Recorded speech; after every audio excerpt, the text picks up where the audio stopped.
Hi, and welcome back to another episode of The Mortgage Musketeer, where today we're going to be talking about 5 ways to improve your conversion and closing times for my realtor partners. Yes, today I'm focused on my realtor partners because I feel it is important to focus on ways to improve your business. And I'm going to give you 5 tips and tricks that I have found to be the most useful in improving your conversion and slimming down the time it takes to underwrite your files. All right, number 1.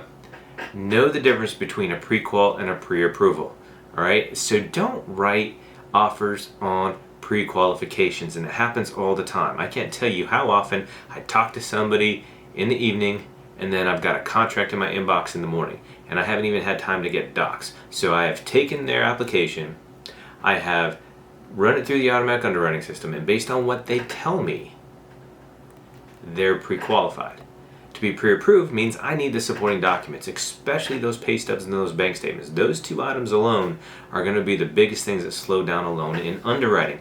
And the sense of urgency, especially in this market, to get a deal in, to get that contract in on the house because they're afraid of losing that house, has created on the other side a slowdown through the underwriting process, because after they get the contract, they lose a sense of urgency to give us the supporting docs.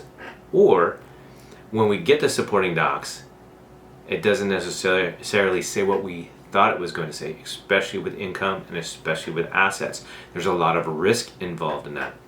So I understand the market, I understand trying to get it, and if you know that, and if you make an offer based off of a pre-qualification, then give the time on the back end for the loan officer to be able to get everything that they need, and mentally prepare yourself that that buyer may have inflated their income or have issues within the asset statements and the bank statements. So as long as you know that and you assume risk, so be it. But if you have the time, if at all possible, you would help a great deal if you could tell that buyer how important it is to get those docs like that to the lender, so that we can actually look at those documents and say, yes, they're pre-approved, right? Because otherwise it just slows down or creates issues. You know, I've had it plenty of times where they tell me they make X amount and they're an hourly wage worker, and then I actually get the bank statements and it turns out, well, I didn't actually work that much, or well, I was off for a period of time, or well, whatever the case may be, it reduces the income and drastically changes the pre-qualification or the pre-approval. Same thing goes with assets, and this is massive in Eastern Kentucky, where nobody culturally keeps money in the bank. You know how many times I have taken over a loan from Rocket Mortgage because all they ask is a simple question of how much money do you have, right? They don't actually find out where is your money, and then with all the best of intentions, they take $10,000 out of the bank, drop it in the bank account, and now you've got a large cash deposit that has to be backed out and can't be used. And one of the reasons why the very first video I ever did in this YouTube series was cash is the devil, right? You have to know. I've got one right now, got a contract this weekend on somebody that was exactly like that. And the reason that they went with me is because I asked the correct questions. And I found out that most of their money was actually in cash. So we're going an alternate way. We're actually going with a gift. But if that question hadn't been answered, if they hadn't come to me, they would have gotten a loan with Rocket Mortgage and it would have died in underwriting because they can't source the assets. Critically important to have those documents. If they really want to put an offer in there, they'll figure out a way to get those documents to us. All right, and that will help because it'll speed up the whole process, because then we don't have to beg, borrow, and plead. Oftentimes we'll get a contract and then afterwards they say, yeah, I'll get those to you Friday. The supporting documents, we're dead in the water. We can't submit a loan until we get all the documents. And then half the time they give, we ask for apples, they give us oranges. If we say, no, that's I appreciate it, but we really need an apple. And they say, oh, okay. And then they give us, a banana. And you're like, what the heck is that? So people, it's very difficult to understand that the actual documents are very important in the format, the correct documentation, and they need to think of it as their underwriting resume. I get the crumpliest, crappiest pictures of what's supposed to be a bank statement or a pay stub, or they take a screenshot, and a screenshot is never acceptable. And we go through this pain all the time. After they've already got a contract, they're like, I gave you all that.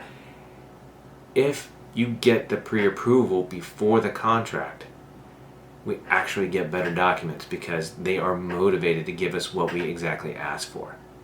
Number 2, How you hand off your lead or your client to your lender partner can make all the difference in the world. How many of you have had a lead and you sent it out and said, here's a list of people that you can call, and then you never hear anything about it because you don't know if they actually reached out to somebody, or whoever they reached out to might not actually be the person that you really want them to talk to. And there's a lot of reasons I hear where realtors will give like a list of 3 people or even a list of lenders to give a call, as if it doesn't really matter. It's almost like, hey, if you had a really good friend that asked you, can you recommend a good dentist? Would you say, well, here's 3 that are out there, or a really good restaurant? Well, here's some McDonald's and some Taco Bells and whatnot. No, if you cared about the client, you would actually point them in the direction that you think is going to help them the most. What's going to be the most beneficial. But the flip to that too is it's your business, right? So do you want to just refer things out to anybody? Now, if you have a list of people and you have a preferred one, put them on the top, and how you refer it can make all the difference there, where you could even say, hey, here's 3 lenders in the area, they're all good. If I personally was going to get a loan, I would call this person, or a myriad of other ways, right? But this should be a conversation with your lender partner, so that you guys can talk about how do you want to be referred to each other, right? Because that's really important, because otherwise you just don't know what's going to happen to that lead. And the other piece to that, and number 3, and that's super important, is you should expect feedback from your lender partner. If your lender partner calls and does a pre-qualification, they should be calling you. If they call and find out that it's like a 590 credit score and they don't qualify, they should still be calling you and saying, hey, I talked to John Smith, unfortunately they don't qualify. That way you are not wasting your time. This is super important. And if you're not getting good follow-up on the leads that you send to your lender partners, that's an issue. All right, and that's a discussion that you need to have with your lender partner. Okay? Be a true partner.